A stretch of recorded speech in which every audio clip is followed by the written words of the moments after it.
जगह जगह सतनामी के बोली, बंदूक गोली कस रफ्तार हवे। जगह जगह में सतनामी के बोली, बंदूक गोली कस रफ्तार हवे। तबल फरसी तलवार धरे की पुरखा ले हमर अधिकार हवे। तबल फरसी तलवार धरे की पुरखा ले हमर अधिकार हवे। जगह जगह में सतनामी के बोली, बंदूक गोली कस रफ्तार हवे। जगह जगह सतनामी के बोली, बंदूक गोली कस रफ्तार हवे। तबल फरसी तलवार धरे की पुरखा ले हमर अधिकार हवे। तबल फरसी तलवार धरे की पुरखा ले हमर अधिकार हवे।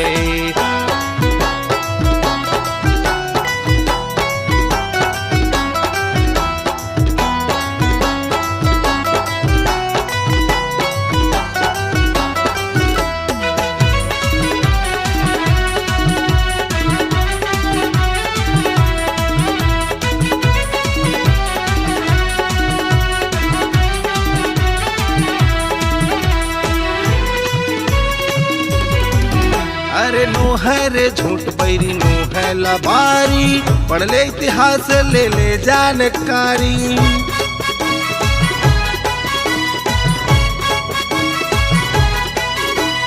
दुनिया दुनिया में हमर गुरु के चारी, गुरु बाबा हमर सत के पुजारी।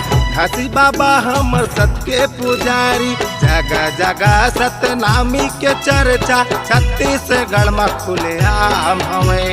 जगह जगह सतनामी के चर्चा, चारों मुड़ा खुलेआम हवे। तबल फरसी तलवार धरे की पुरखा ले हमर अधिकार हवे। तबल फरसी तलवार धरे की पुरखा ले हमर अधिकार हवे।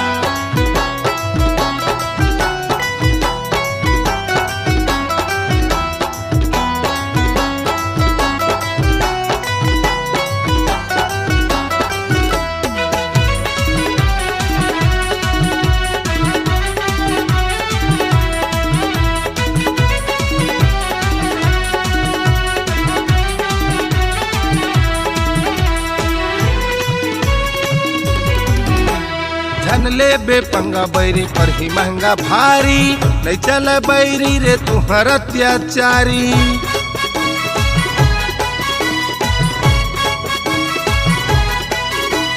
गुरु बाबा हमर सत के पुजारी, कतो दरस बर जाते नर नारी।